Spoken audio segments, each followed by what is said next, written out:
দর্শক দেখতে পাচ্ছেন এই যে সেই বিখ্যাত ভাতের হোটেল, যেখানে 100 টাকায় গরুর মাংস দিয়ে আপনি ভাত খেতে পারবেন। তো এই যে দেখতে পাচ্ছেন সবাই অনেক ভিড়, সবাই ভরপুর খানা দানা করতেছে।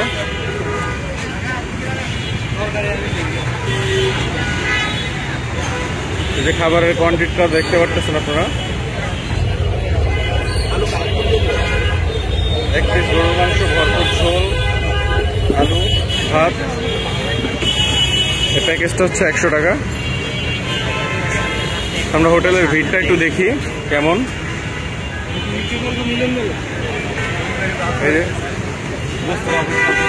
কাকা কত দিয়ে নিলেন?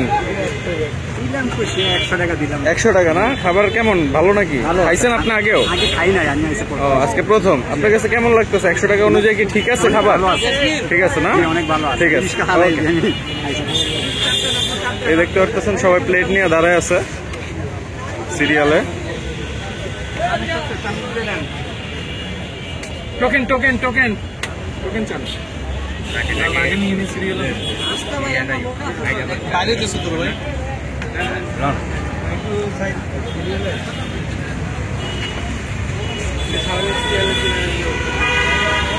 অনেক মানুষের সমাগম।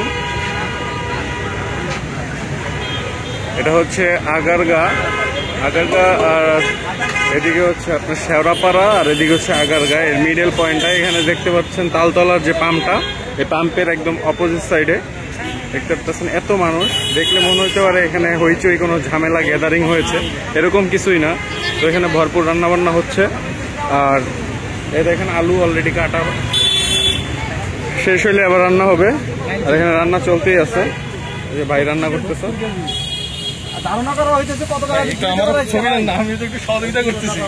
যে ভাই আবার সহযোগিতা করতেছে, ভাই ব্লগার। তো এখানে রান্না অল টাইম চলতেই থাকে, আর খাবার তো আছে আনলিমিটেড, মানুষ ভরপুর। ভাই রানতে রানতে আগের মতো আগে কতটুকু সাইজ ছিল একটু বলুন তো? 50 গ্রাম। 50 গ্রাম। প্রিয় দর্শক, এই যে দেখেন মিজান ভাই, মানে এটা হচ্ছে পেঁপে দিয়ে। এর মধ্যে কি দেবেন? মাংস দেবেন নাকি? পেঁপে দিয়ে কম্পা। ভাই আশেপাশে নাকি আপনার খালাতো ভাই মরে গেছে, ঘটনা কি সত্য? আর নাই কে হুদাউডি পায়। মিজান ভাই, মিজান ভাই ভাই আছে আপনার হাসানি। হ্যাঁ হাসান ভাই, আপনার খালাতো ভাই কয়টা আছে? খালাতো ভাই কয়টা আছে?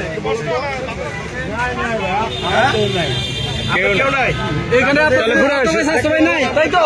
পুরো সোশ্যাল মিডিয়ায় আমরা খালতো ভাই মামতো ভাই সবাই পাশে আছে। আমার কেউ নাই ভাই, একলাই। হ্যাঁ একলাই 100 ভাই।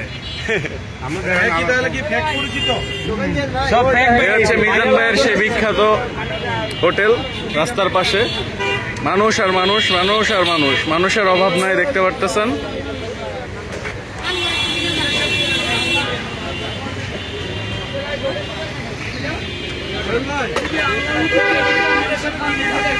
সেখান থেকে টোকেন নিতে হবে আপনার খাবারের। টোকেনটা ভাই একটু, হচ্ছে টোকেন, এটা টোকেন জমা দিতে হবে। এখানে খানা কিন্তু নিজের মতো করে খাবার নিবেন, নিজের মতো করে সবাই নিতে। আচ্ছা বাড়িতে করতেছে কি কারণে?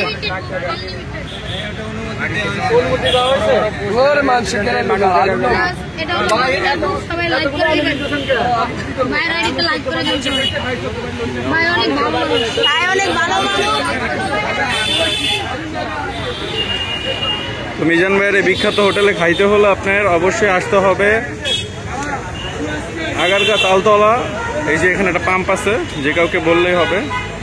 এই যে পাম্পটা দেখতে পাচ্ছেন, আগারগা তালতলা পাম্পের ঠিক অপোজিট সাইডে একটা, এই যে এটা কি গাছ বলে, এটা হচ্ছে বাদাম গাছ হয়তোবা। এই বাদাম গাছের নিচে বিশাল একটা জায়গা নিয়ে তার পুরো এই হোটেলটা। তো মানুষ আর মানুষ, দূর থেকে দেখেন আপনারা, দূর থেকে দেখলে মনে হবে যে এখানে একটা গ্যাঞ্জাম গ্যাদারিং হয়েছে, কোনো ঝামেলা হয়েছে, এরকম মনে হইতেছে। মানুষের মাথা মানুষ খাইতেছে, এরকম একটা অবস্থা। তো যদি কেউ আসতে চান অবশ্যই এই আগারগাঁও আইসা এই খাবারটা টেস্ট করে দেখতে পারেন। ওকে, এতটুকু ব্লগটা। ওকে, আল্লাহ হাফেজ, ভালো থাকবেন, আসসালামু আলাইকুম।